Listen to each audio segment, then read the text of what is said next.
আসসালামু আলাইকুম মাছ চাষি ভাই বন্ধুরা, দেশ এবং দেশের বাহির থেকে যে যেখান থেকে আমার এই ভিডিওটি দেখতে পাচ্ছেন, ভিডিওটি ভালো লাগলে একটি সাবস্ক্রাইব করে রাখবেন পরবর্তী নতুন ভিডিও পেতে।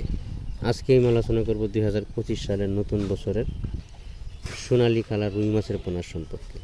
যারা সোনালী কালার রুই মাছের পোনা চাষ করতে আগ্রহী বা নতুন চাষি, পুরাতন চাষি, সোনালী কালার রুই মাছের পোনা যারা চাষ করতে আগ্রহী আমাদের সাথে যোগাযোগ করতে পারেন। সোনালী কালার রুই মাছের পোনা কিন্তু অল্প খরচে মাছগুলো দ্রুত বড় হয় এবং এই মাছগুলো বড় হলে খাওয়ার উপযুক্ত হলে এই মাছগুলো খেতে খুবই সুস্বাদু।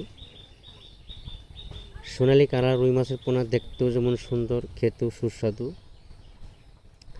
মাছের পোনা যে কোনো হ্যাচারি থেকে সংগ্রহ করেন না কেন, ক্রস দেখে সংগ্রহ করবেন। মাছের মধ্যে কিন্তু 1 নম্বর 2 নম্বর আছে, ক্রস এবং কি অরিজিনাল। আপনারা তো মাছের অর্ডার দেন কিন্তু অনেকেই কিন্তু ক্রস দিয়ে দেয়, আপনারা বুঝতে পারেন না। সোনালী কালার রুই মাছের পোনার মধ্যে কালার আছে 2-3টা।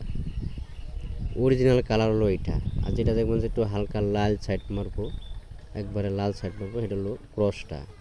আরেকটা আছে হলো ডিপ কালার, সোনালী কালার এবং কি অরিজিনাল যে রুই মাছের কালার থাকে এটার মধ্যে দুইটা একটু সেম সেম থাকবো। এটা যদি বুঝেন তাহলে ওটা হলো ক্রস। ঠিক আছে, তো ক্রসের কোনো শেষ নাই।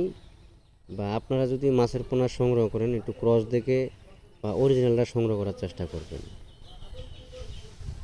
মাছের পোনা সবসময় ফার্স্ট গ্রেডিংয়েরটা সংগ্রহ করার চেষ্টা করবেন। প্রতারক থেকে সাবধান থাকবেন, এটা আমি বারবারই বলে দিচ্ছি ভাইরা, চাষি ভাইরা, প্রতারক থেকে একটু সাবধান থাকার চেষ্টা করবেন। আজকে এই পর্যন্তই, সকলে ভালো থাকবেন। আল্লাহ হাফেজ।